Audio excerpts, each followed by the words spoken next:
It was past midnight when I heard my wife Caroline whispering sweet nothings to someone who definitely wasn't me. I sat in my leather chair in the den, nursing my third whiskey of the night, watching her pace around our back garden like some kind of restless cat. The irony wasn't lost on me. Here I was, Richard Palmer, the guy who built half this damn town with his bare hands, reduced to spying on his own wife through his own windows. Don't worry. He's completely clueless. Caroline's voice drifted through the screen door. It's like taking candy from a baby. Richard's so busy playing with his concrete trucks, he wouldn't notice if I painted myself purple and danced naked on the roof. Before we dive deeper into this story, I have one small request. Please subscribe, drop a like, comment, and hit that hype button to boost this channel so more people can discover these incredible Reddit stories. Well, that was charming. 22 years of marriage, and apparently I'd been demoted to village idiot status without even getting a memo. I took another sip of whiskey and wondered when exactly my wife had decided I was too stupid to live. Was it when I made my first million? My second? Or maybe it was when I bought her that BMW she'd been dropping hints about for 6 months. Caroline had always been beautiful, the kind of woman who could stop traffic just by crossing the street. When we met, she was modeling for some fancy department store downtown, all legs and attitude. I was just a construction worker with big dreams and calloused hands. Somehow, I'd convinced her to marry me. Now, 22 years later, I was starting to think maybe she'd been playing the long game all along. Thursday night works perfectly, she continued, oblivious to my eavesdropping. He's got that big project meeting downtown. We'll have the whole place to ourselves for hours. Thursday. That was tomorrow night. How thoughtful of her to plan her betrayal around my work schedule. I had to admire the efficiency, even if it made my stomach feel like I'd swallowed broken glass. The conversation ended, and Caroline started walking back toward the house. I quickly moved away from the window, settling back into my chair with my whiskey, trying to look like a man who'd been reading the newspaper instead of having his heart ripped out through his ears. She slipped through the sliding door, startled to find me still awake. "Richard, you scared me. What are you doing up so late?" "Just going over some contracts," I said, gesturing vaguely at the papers scattered on my desk. "You know how it is. Money doesn't make itself." "Right." She smoothed down her blonde hair, avoiding my eyes. "I was just getting some fresh air. It's so stuffy in the house tonight." "Must have been some conversation with the Roses," I said dryly.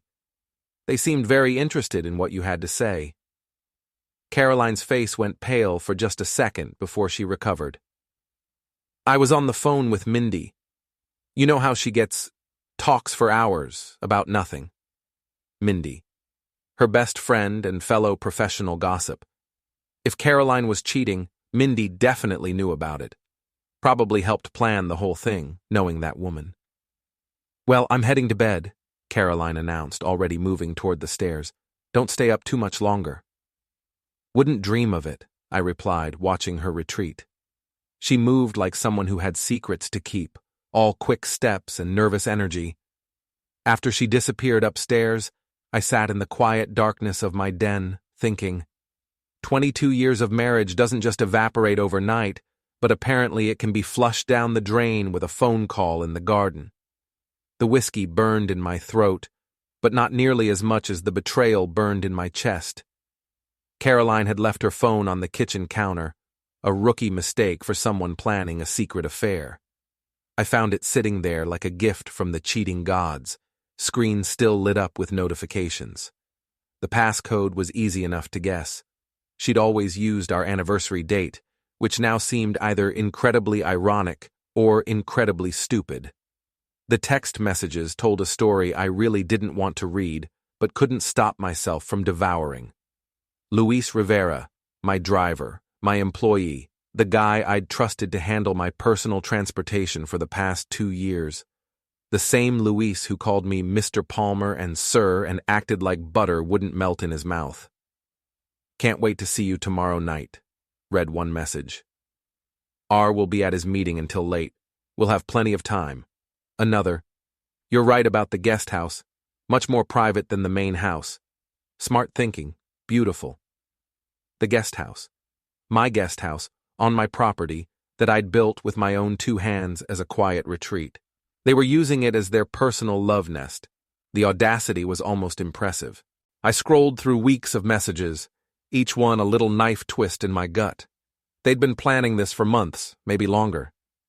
Caroline complained about me constantly.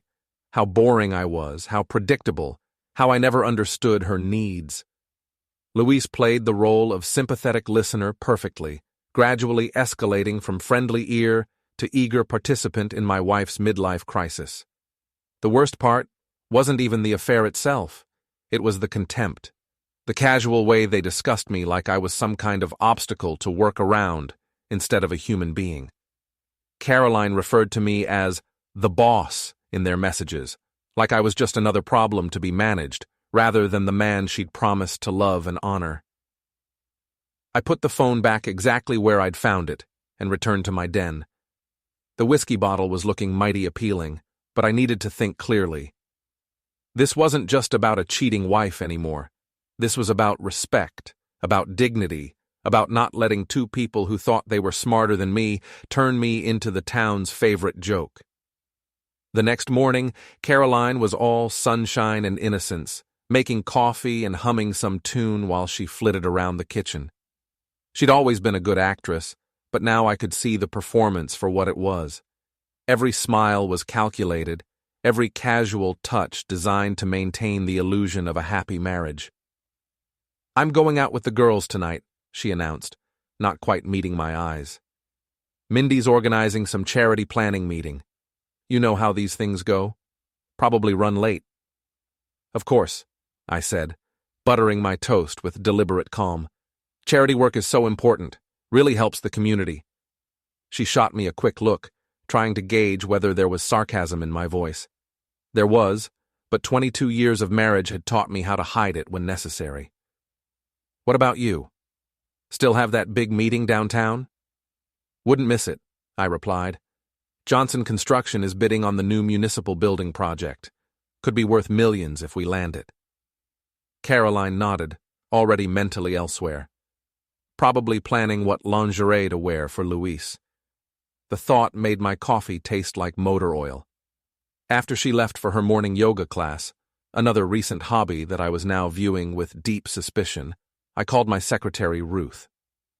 Ruth had been with Palmer Construction since the beginning, back when we operated out of a trailer and I did most of the actual construction work myself. She was 73 years old, sharp as a tack, and knew where all the bodies were buried in this town. "Ruth, I need a favor," I said when she picked up, "and it needs to stay between us." "What kind of favor?" Her voice was cautious but interested. Ruth loved a good mystery almost as much as she loved organizing my chaotic schedule. "I need you to keep an eye on Luis today. See who he talks to, where he goes when he's not driving me around. Can you do that without being obvious about it?" There was a pause. "Richard Palmer, what has that boy done now?" "Maybe nothing, maybe everything. I'll know more after tonight." "You want me to follow him?" "Just observe. You're good at that." Ruth chuckled. "Honey, I've been observing people in this town since before you were born. Luis Rivera won't scratch his nose without me knowing about it." The rest of the day crawled by like a wounded animal. I tried to focus on work, but my mind kept drifting to what I'd discovered. Every time Luis drove me somewhere, I found myself studying his face in the rearview mirror, looking for signs of guilt or smugness. He was good at his job, I had to give him that. Professional, courteous, always on time. It made the betrayal sting even more. Around 4 o'clock, Ruth called with her report. "Your boy Luis made 3 stops today that weren't on his official schedule," she said. "First, he went to that fancy lingerie shop on Elm Street, spent about 20 minutes in there. Then he hit the liquor store, bought champagne, the expensive stuff. Finally, he stopped by the flower mart and picked up roses, red ones." My hands tightened on the phone. "Sounds like someone's planning a romantic evening." "Sure does. Richard, whatever's going on, you be careful. Men do stupid things when they think they're in love. Don't worry about me, Ruth. I'm not the one who should be worried. At 6:30, I kissed Caroline goodbye and headed off to my meeting. Instead of going downtown, I drove to Jerry Morrison's house. Jerry was my site manager, my best friend, and the only person I trusted completely. He was also an ex-cop who still had connections throughout the department. I need your help with something, I told him over a beer in his garage. And before you ask, yes, it's exactly what you think it is. Jerry listened without interruption as I laid out the whole sordid story. When I finished, he shook his head sadly. Damn, Rick. I'm sorry. I always liked Caroline. So did I. That's what makes this so much fun. What do you want to do about it? I'd been thinking about that all day. The smart thing would be to hire a lawyer, file for divorce, and split everything down the middle. The satisfying thing would be something else entirely. I want evidence, I said. Real evidence, not just text messages. Something that'll hold up if this goes to court. Jerry nodded slowly. I might know a guy who specializes in that kind of thing.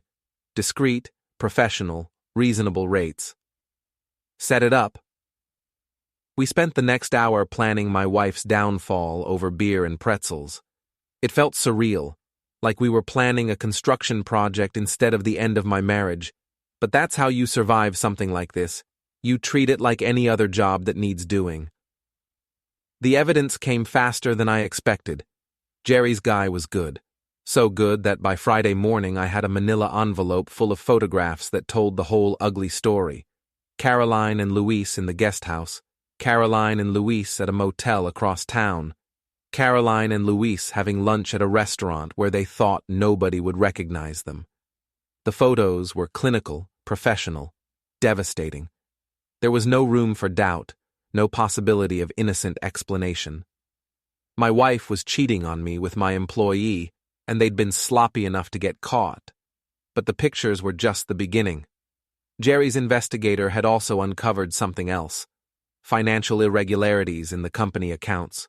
Small amounts at first, then larger ones. Gas charges for personal trips, equipment rentals that didn't match any of our job sites, expense reports that didn't add up. Luis had been stealing from me. Not just my wife, but my money too. The betrayal was so complete, it was almost artistic. I sat in my office that Friday morning, staring at the evidence spread across my desk, feeling something cold and hard settle in my chest. This wasn't just about a cheating wife anymore. This was about two people who thought they could play me for a fool and get away with it. Ruth knocked on my door around 10. You have a visitor, she said. That nosy neighbor of yours, Mrs. Bailey. Mrs. Bailey was 78 years old and knew everything that happened in our neighborhood. She also had no filter whatsoever and delighted in sharing information whether you wanted to hear it or not. Send her in, I said, quickly gathering up the photographs. Mrs. Bailey bustled into my office like a small, determined hurricane. She was carrying a plate of cookies and wearing the expression of someone who had juicy gossip to share. Richard, dear, I hope you don't mind me stopping by, but I felt you should know something. What's that, Mrs. Bailey? She leaned forward conspiratorially. It's about your guest house. I've been noticing some unusual activity there lately. Cars coming and going at odd hours, lights on when you're not home. I kept my expression neutral. Really?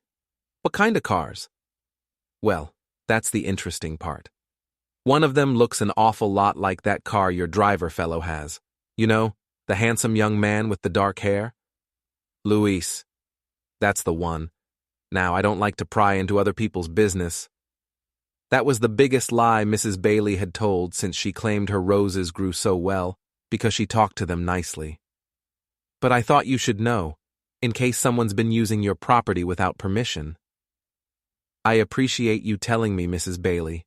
I'll look into it. She patted my hand maternally.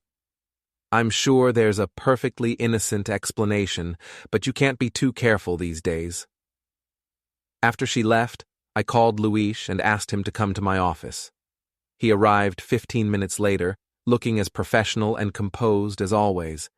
If he was nervous about anything, he hid it well. "You wanted to see me, Mr. Palmer?" "Sit down, Luis. We need to talk."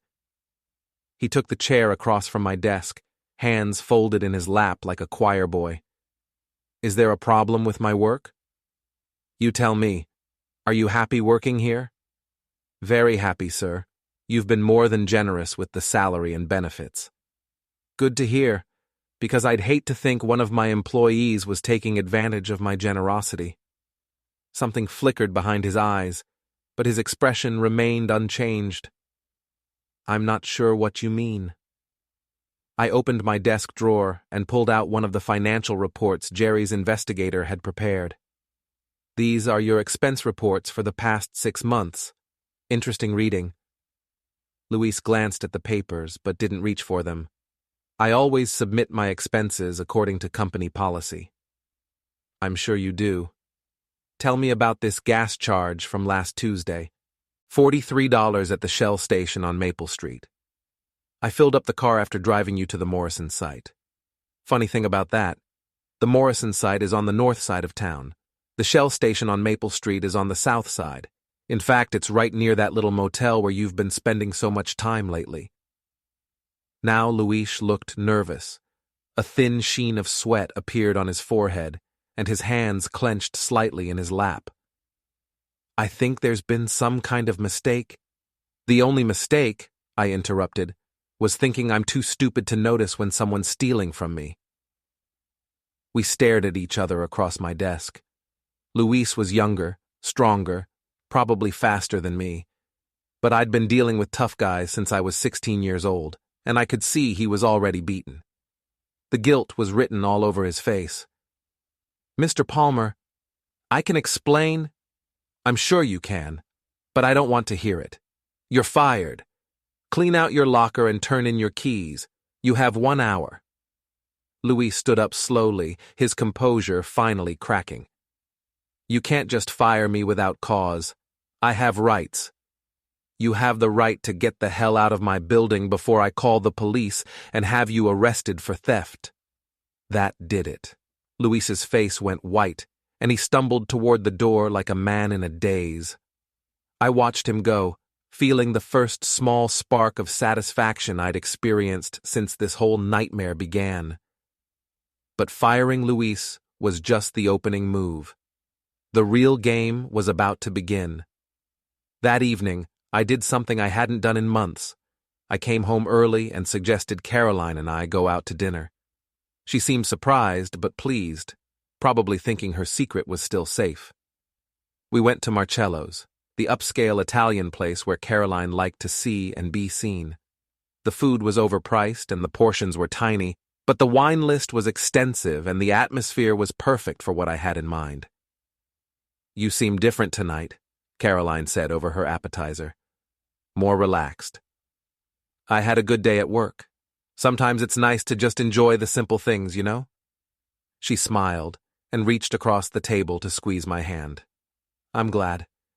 You've been so stressed lately." The irony was thick enough to cut with a knife. I'd been stressed because my wife was cheating on me and my employee was stealing from me, but she was right. I did feel more relaxed now that I knew the truth.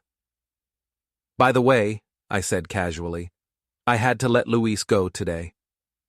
Caroline's wine glass stopped halfway to her lips. "What? Why?" "Caught him stealing, expense account fraud, personal use of company resources, the usual stuff." That's terrible. Are you sure? Luis always seemed so honest." "You'd be surprised how good people can be at hiding their true nature. Sometimes the people closest to you are the ones you should trust least."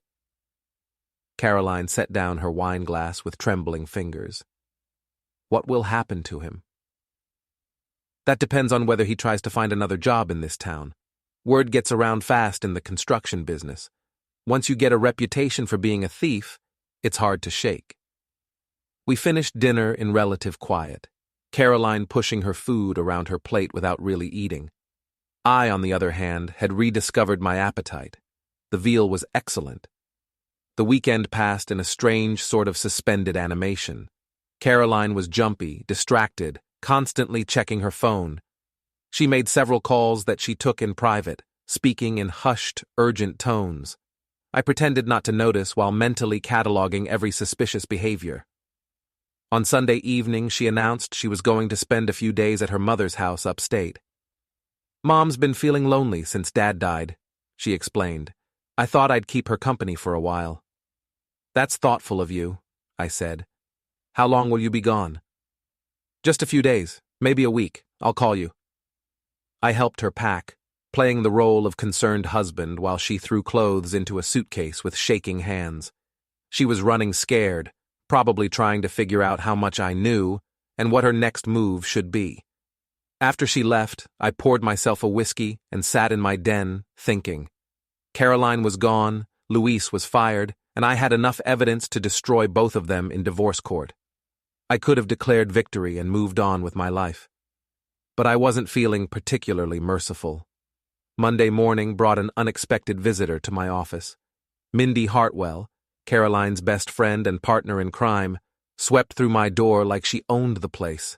She was dressed in her usual uniform of expensive yoga wear and designer jewelry, looking like she'd stepped out of a catalog for affluent suburban wives. "Richard, we need to talk," she announced, settling into the chair across from my desk without being invited. "Good morning to you too, Mindy. What can I do for you?" "It's about Caroline. She's very upset about this whole Luis situation." "I imagine she would be. It's always disturbing to discover that someone you trusted is a thief." Mindy's perfectly manicured fingers drummed against her purse. "Don't you think you're being a little harsh? I mean, firing him without even giving him a chance to explain? Would you give a thief a chance to explain why he stole from you? But you don't know for certain that he stole anything. Maybe there's been some kind of misunderstanding." I leaned back in my chair, studying Mindy's face. She was nervous, trying too hard to seem casual. "Mindy, why do you care what happens to Luis Rivera?" "I don't, specifically. I just think Caroline is right to be concerned about your reaction to all this." "My reaction?" "You've been acting strange lately, paranoid. Caroline's worried about you." That was rich. My cheating wife was worried about me. "I appreciate her concern, but I'm fine. Never been better, actually." Mindy shifted uncomfortably in her seat. "Richard, can I speak frankly?" "Please do. Caroline loves you. Whatever problems you two might be having, she loves you. Don't do something you'll regret just because you're feeling suspicious about every little thing." Every little thing. Like my wife screwing my employee in my guest house. "What exactly do you think I'm going to do?" "I don't know. But Caroline's scared. Really scared. She thinks you might try to hurt Luis, or her, or what, Mindy?" She stood up abruptly, clutching her purse like a shield. "Just be careful, Richard. Don't let your imagination run away with you."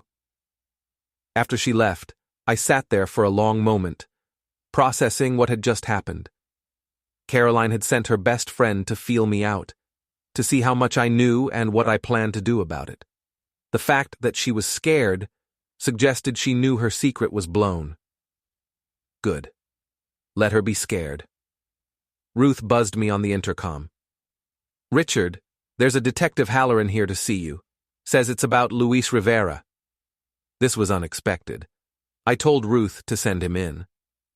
Detective Mike Halloran was a thin, tired-looking man in his 50s who looked like he'd seen too much of the world's ugliness. He had the weary eyes of a cop who'd been working the same beat for too many years. "Mr. Palmer, thank you for seeing me. I'm investigating a complaint filed by Luis Rivera. He claims you fired him without cause and made threats against him." "Luis Rivera is a thief who was stealing from my company. I fired him and told him to leave. If he considers that threatening, that's his problem." Halloran pulled out a small notebook. "Can you prove he was stealing?" I opened my desk drawer and handed him the financial reports. "It's all there. Fraudulent expense reports, personal use of company resources, unauthorized charges. My accountant can provide additional documentation if you need it. The detective flipped through the papers, his expression neutral. This looks pretty comprehensive. Mind if I ask how you discovered the discrepancies? Routine audit. I have them done quarterly. Rivera also claims you've been harassing him, following him, threatening his livelihood. I haven't been anywhere near Luis Rivera since I fired him. As for threatening his livelihood, word gets around in the construction business. If other companies don't want to hire a known thief, that's not my problem. Halloran closed his notebook. Mr. Rivera seemed pretty shaken up when he filed the complaint. Said you told him you'd make sure he never worked in this town again. What I told him was that theft has consequences. If he chose to interpret that as a threat, that says more about his guilty conscience than it does about my intentions. The detective studied my face for a long moment. Mr. Palmer, I've been doing this job for 23 years. In my experience, when marriages go bad, sometimes people do things they wouldn't normally do. You understand what I'm saying? So he knew about the affair. That was interesting. Detective, my marriage is my business. Luis Rivera stealing from my company is a criminal matter. If you want to investigate something, I suggest you focus on the actual crime that was committed. Halloran stood up, tucking his notebook back into his jacket. Fair enough. But Mr. Palmer, if I were you, I'd be very careful about how I handled this situation going forward. Wronged husbands sometimes make poor decisions when they're angry. I'll keep that in mind. After he left, I called Jerry. We need to talk. Can you come by the office? Jerry arrived 20 minutes later, looking grim. Let me guess, Luis ran to the cops. Among other things, Mindy Hartwell also paid me a visit this morning. Apparently Caroline's worried about my mental state. They're circling the wagons, trying to make you look like the bad guy before you can expose them. That's what I figured, which means it's time to accelerate our timeline. What did you have in mind? I pulled out the manila envelope full of photographs and spread them across my desk. I think it's time Caroline's friends learned the truth about her charity work. Jerry grinned. You want to go nuclear? I want to go thermonuclear. That evening, I made a series of phone calls. The first was to Nicole Brennan, another member of Caroline's social circle. Nicole was married to a prominent local attorney and fancied herself the moral center of their little group. Richard, how nice to hear from you, she said when she picked up.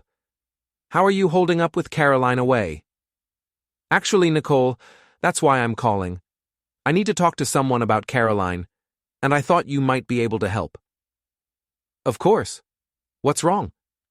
I've discovered some things about my wife that are difficult to discuss. I was hoping we could meet for coffee tomorrow. There are some things you should know before Caroline comes back. Nicole's voice sharpened with interest. What kind of things? The kind that are better discussed in person. Can you meet me at the Starbucks on Main Street around 10? I'll be there. My second call was to Paula Henderson, the self-appointed organizer of Caroline's charity events. Paula was a gossip who loved being the first to know scandalous information, especially if it involved someone she secretly resented. Richard, what a surprise. Is everything all right? That depends on how you define all right. Paula, I need to ask you something, and I need you to be completely honest with me. Of course. Have you noticed anything unusual about Caroline lately? Any changes in her behavior? There was a pause. Well, now that you mention it, she has seemed a bit distracted during our planning meetings, and she's been very secretive about her schedule. I see. Paula, would you be willing to meet with me tomorrow? There are some things about Caroline that I think you should know. Things that might affect the charity work you've been doing together. This sounds serious. It is. Very serious. By the time I finished making calls, I had meetings scheduled with 3 of Caroline's closest friends. By tomorrow evening, her entire social network would know exactly what kind of woman they'd been associating with. But that was just the beginning. I had bigger plans for Mrs. Caroline Palmer and her boyfriend, Luis Rivera. The next morning, I met with Nicole first. I'd chosen a table in the back corner of Starbucks, away from prying eyes but still public enough to seem respectable. Nicole arrived precisely on time, dressed in her usual understated elegance. "You sounded so mysterious on the phone," she said, settling into her chair with her latte. "I've been worried sick about you and Caroline." "Your concern is touching, Nicole, but I think your worry might be misplaced." I pulled out a manila envelope, not the one with the photographs, but a different one containing copies of some of the text messages between Caroline and Luis. I'd edited them carefully, removing the most explicit content, but leaving enough to make the situation crystal clear. "I found these on Caroline's phone," I said, sliding the envelope across the table. "I think you should read them." Nicole opened the envelope and began reading. I watched her face change as she processed what she was seeing: surprise, shock, disgust, and finally, a kind of vindictive satisfaction that she tried to hide behind concern. "Oh, Richard," she said when she finished reading. "I'm so sorry. I had no idea. I don't think anyone did. Caroline's been very careful to maintain her image." "How long has this been going on?" "Months, from what I can tell. Maybe longer." Nicole shook her head sadly, but I could see the excitement in her eyes. This was the kind of scandal that would fuel gossip for months. "What are you going to do?" "I'm still deciding, but I thought her friends should know what kind of person they've been supporting all these years." "Does Mindy know?" That was the key question. "What do you think?" Nicole considered this. "Mindy's been acting strange lately, very defensive of Caroline, even more than usual, and now that I think about it, she always seems to know Caroline's schedule better than anyone else." Interesting observation. "Richard, if Mindy's been helping Caroline hide this affair, then she's not the friend you thought she was." I left Nicole with copies of the text messages and a promise to keep me informed if she learned anything else. My meeting with Paula went similarly, except Paula was even more outraged and less subtle about her excitement over the scandal. By noon, Caroline's carefully constructed social world was beginning to crack. By evening, it would be in ruins. But I wasn't done yet. Not even close. Wednesday evening brought the call I'd been expecting. Caroline's voice was tight with barely controlled panic when she spoke. "Richard, we need to talk. I'm coming home tonight." "Of course, I'll be here." "I mean, we really need to talk. About us, about our marriage." "I'm looking forward to it." She arrived around 9 o'clock, looking haggard and desperate. Her usual perfect appearance was disheveled, her makeup smudged, her designer clothes wrinkled like she'd slept in them. She'd obviously been crying. "Hello, Caroline. How's your mother?" "Cut the crap, Richard. You know why I'm here." I gestured to the living room. "Let's sit down and discuss this like civilized adults." She followed me into the living room, but remained standing, pacing back and forth like a caged animal. "You bastard! You absolute bastard!" "I'm not sure what I've done to deserve that kind of language." "You know exactly what you've done. Spreading lies about me to my friends, destroying my reputation, ruining everything I've worked for." "Lies? Caroline, I haven't told anyone anything that wasn't true. Those text messages were private. So was our marriage, but that didn't stop you from sharing it with Luis." She stopped pacing and stared at me. "How long have you known?" "Long enough." "Richard, I can explain." "Please don't. I really don't want to hear about how this is somehow my fault, or how you were lonely, or how Luis understood you in ways I never could. I've heard that song before." Caroline sank into a chair, her defiance crumbling. "It wasn't supposed to happen like this." "How was it supposed to happen? You and Luis were going to run away together, live happily ever after on the money he stole from my company? He didn't steal anything. Caroline, I have receipts, literally. Luis has been using company resources for personal expenses for months. Gas for trips to see you, hotel rooms, dinners, flowers. He's been stealing from me to finance his affair with my wife. She buried her face in her hands. Oh God. The question now is what we do about it. Caroline looked up at me with red-rimmed eyes. What do you want? I want a divorce. A quiet, civilized divorce where we split our assets and go our separate ways. And if I agree to that? Then your affair with Luis stays between us.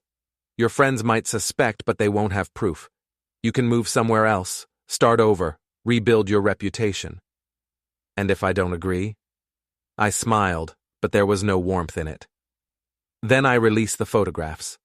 Her face went white. What photographs? The ones of you and Luis in the guest house, and the motel, and that little restaurant where you thought nobody would recognize you. Very artistic shots, actually. My investigator has quite an eye for composition. Carolyn started crying then, great heaving sobs that shook her entire body. 22 years of marriage, and I felt nothing watching her fall apart. That scared me a little, but not enough to change my mind. You've already destroyed my friendships, she said between sobs. Nicole won't even take my calls. Paula told everyone at the charity meeting that I was a fraud and a liar. Mindy's the only friend I have left. Mindy helped you plan this whole thing. She's not your friend, Caroline. She's your accomplice. It wasn't supposed to go this far.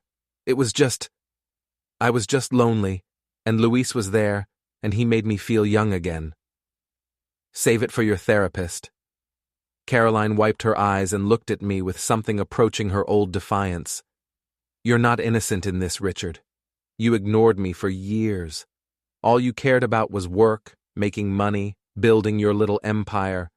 When was the last time we had a real conversation? When was the last time you told me you loved me? When was the last time you gave me a reason to? That hit home. Caroline flinched like I'd slapped her. We can do this the easy way or the hard way, I continued.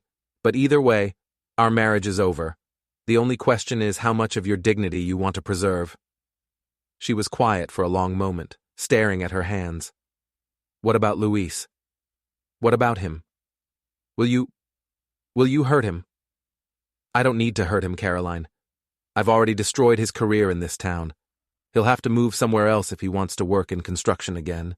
Isn't that punishment enough? He really did love me, you know. If he loved you, he wouldn't have stolen from your husband to impress you.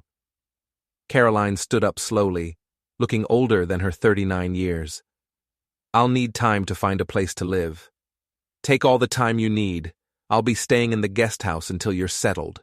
She almost smiled at that. The scene of the crime? I'm having it fumigated. The next morning, Caroline began the process of dismantling our life together.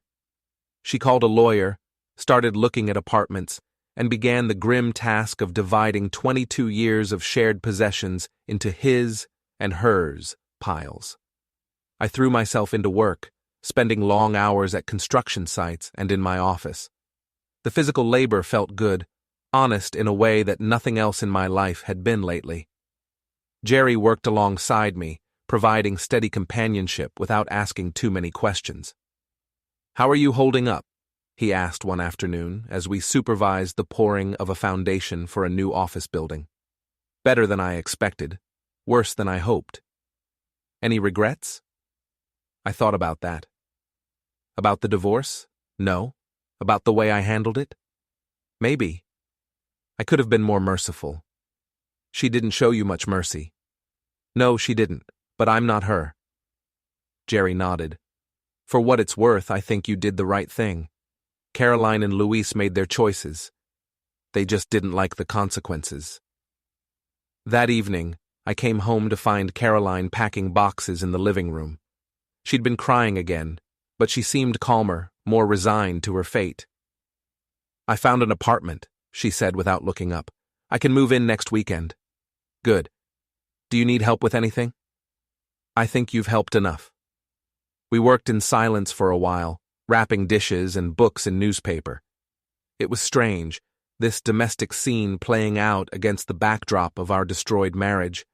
Almost normal if you ignored the underlying current of betrayal and revenge. Richard, Yeah? I really am sorry, about all of it. I know that doesn't change anything, but I wanted you to know. I looked at my wife, my soon-to-be ex-wife, and felt a flicker of the old affection. She'd hurt me badly, but she'd also given me some good years. That had to count for something. I know you are, Caroline. I'm sorry, too. What for? For not being the husband you needed, for letting our marriage die slowly instead of fighting for it. She smiled sadly. We were good together once, weren't we? Yeah, we were. Do you think we could have fixed it? If we'd tried harder? I considered the question seriously. I don't know, maybe. But we'll never know now. Caroline nodded and went back to packing. The moment of connection passed, leaving us as strangers again. But the story wasn't over yet. I still had one more card to play. The Palmer Construction Company annual barbecue was a tradition that went back 15 years. Every summer, I hosted a party for my employees, their families, and various business associates.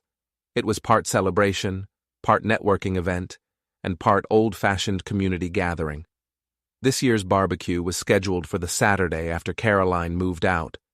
I'd considered canceling it, but Jerry convinced me that would send the wrong message. You can't hide from the world, he said. Besides, people are going to talk whether you have the party or not. Might as well control the narrative.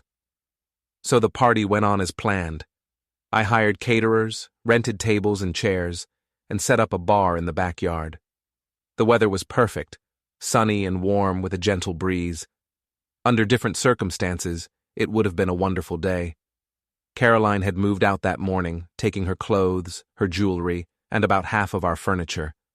The house felt empty and strange, but also somehow lighter. Like a weight I hadn't realized I was carrying had been lifted from my shoulders. The guests began arriving around noon. My employees came with their wives and children, filling the backyard with laughter and conversation. Local business owners stopped by to network and enjoy the free food and drinks. Even some of my competitors showed up, maintaining the pretense of friendly rivalry.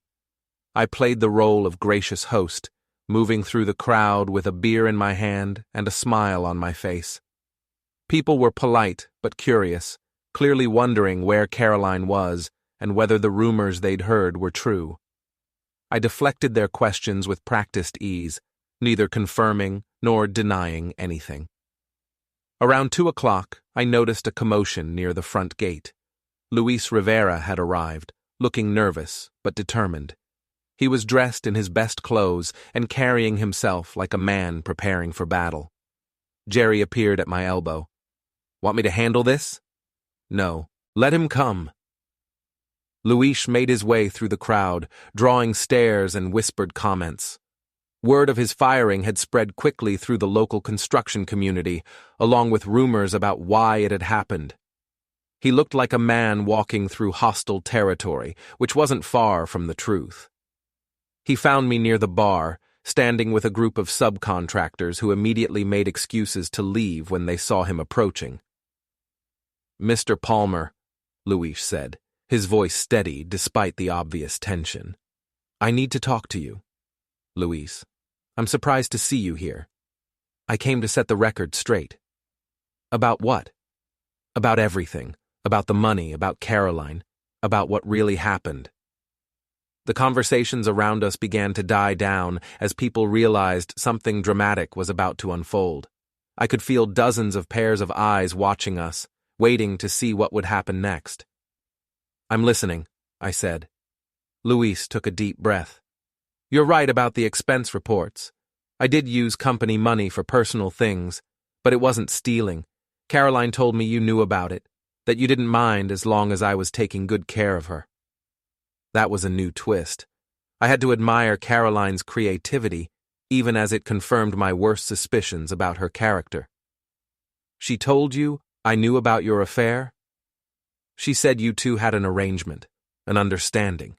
She said you were too busy with work to pay attention to her, so you were okay with her finding companionship elsewhere. The crowd around us had grown larger, drawn by the drama unfolding in my backyard. I could see phones being pulled out, probably to record what was happening. And you believe that? Luis's composure cracked slightly. I wanted to believe it. I loved her, Mr. Palmer. I thought she loved me, too. What changed your mind? When you fired me, she disappeared. Wouldn't take my calls, wouldn't see me. I went to her friends trying to find out where she was, and they told me what you'd done. How you'd shown them the text messages, destroyed her reputation. So you went to the police. I was angry. I felt betrayed. I thought maybe if I could cause you some trouble, Caroline would come back to me. But she didn't. Luis shook his head miserably. She called me yesterday, told me it was over, that she was leaving town, that I should forget about her and move on with my life. The crowd was completely silent now, hanging on every word. This was better than any soap opera, and it was happening right in front of them. So why are you here, Luis? Because I realized she played both of us. You and me. She made me think you didn't care about her, and she made you think I was just some gold digger trying to steal your wife. Weren't you? Maybe. I don't know anymore, but I do know she lied to both of us about what the other one knew. I studied Luis's face, looking for signs of deception. He seemed genuinely broken, a man who discovered that the woman he thought he loved was capable of manipulating him just as easily as she'd manipulated me. What do you want from me, Luis? Nothing. I just wanted you to know that I never meant to disrespect you. If I'd known you didn't approve of what was happening, I would have ended it. Would you? He met my eyes. Yes, I would have. I believed him, which made what I was about to do almost seem cruel. Almost. Luis, do you remember what I told you the day I fired you? About actions having consequences? Yes, sir. Well, here are the consequences. I pulled out my phone and showed him the screen. On it was a group text I'd prepared earlier, addressed to every major construction company owner in the Tri-County area. This is a warning about Luis Rivera, I read aloud, my voice carrying across the silent backyard. Former employee terminated for theft and inappropriate conduct. Do not hire under any circumstances. Details available upon request. Luis's face went white. Mr. Palmer, please.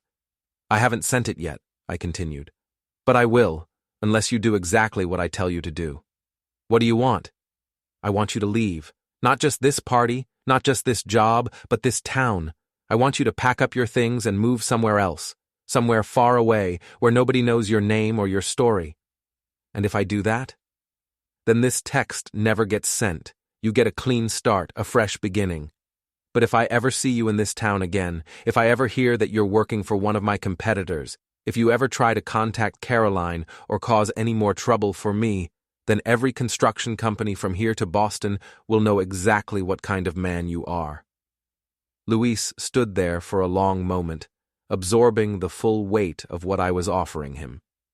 Exile in exchange for silence. Banishment instead of complete destruction. How do I know you'll keep your word? Because unlike some people, when I make a promise, I keep it. He nodded slowly. I'll be gone by Monday. See that you are. Luis turned and walked away, moving through the crowd of staring faces like a man in a trance. Nobody tried to stop him or speak to him. He was already a ghost, a cautionary tale about what happened when you crossed Richard Palmer. After he left, the party gradually returned to normal. People resumed their conversations, though I noticed they kept glancing in my direction. Word of what had just happened would spread throughout the local business community within hours. Jerry found me later, standing alone by the bar. Feel better now? I feel like it's over, finally. Think he'll actually leave town? Yeah, Luis isn't a bad guy, just a weak one. He'll go somewhere else, find another job, maybe even find another woman. But he'll never forget what happened here. And Caroline? I thought about my soon-to-be ex-wife, probably sitting in her new apartment, wondering what her life was going to look like now. Caroline will survive. She's tougher than she looks, She'll reinvent herself, create a new story about why her marriage failed. In a few years, she might even believe it herself. Any regrets? I considered the question seriously. About ending the marriage? No. About the way I ended it? Maybe. I could have been more forgiving. They didn't deserve forgiveness. Maybe not, but I might have deserved to be the kind of man who could offer it anyway. Jerry clapped me on the shoulder. You're a good man, Rick. Don't let this make you think otherwise. The party wound down as the sun began to set. Guests said their goodbyes, thanking me for the hospitality and carefully avoiding any mention of the drama they'd witnessed. Soon it was just me and Jerry, cleaning up the remnants of what had been both an ending and a beginning. So what's next? Jerry asked as we stacked chairs and folded tables. I don't know. I haven't thought that far ahead. Maybe it's time you did. You're 46 years old, Rick. You've got a lot of living left to do. He was right. I'd spent so much energy on revenge and retribution that I hadn't thought about what came after. Now, standing in my backyard with the debris of my old life scattered around me, I realized I had a choice to make. I could stay bitter and angry, nursing my grievances like old wounds. Or I could let go of the past and figure out what I wanted my future to look like. You know what? I said, looking around at the empty yard. I think I'm going to sell this house. Really? Too many memories, too much history. I need a fresh start. Where will you go? I don't know yet. Maybe somewhere warm. Maybe somewhere nobody knows my story. Jerry grinned. Sounds like a plan. As I locked up the house that night, I felt something I hadn't experienced in months. Peace. The war was over, and while there were no real winners, there was at least resolution. Caroline would start over somewhere else, Luis would disappear into anonymity, and I would figure out how to be happy again. It wasn't the ending I'd planned when I first discovered my wife's betrayal, but it was the ending I'd earned, and maybe that was enough. 3 months later, I sold Palmer Construction to a larger firm for more money than I'd ever dreamed of making. I kept Jerry on as part of the deal, ensuring that my employees would be taken care of. Then I packed up my remaining possessions and drove south, toward a future I couldn't yet imagine, but was finally ready to embrace. The concrete truth, as it turned out, was simpler than I'd expected. Sometimes the best revenge is building a better life for yourself. And sometimes, when the underdog finally bites back, the real victory isn't in destroying your enemies. It's in discovering you don't need to.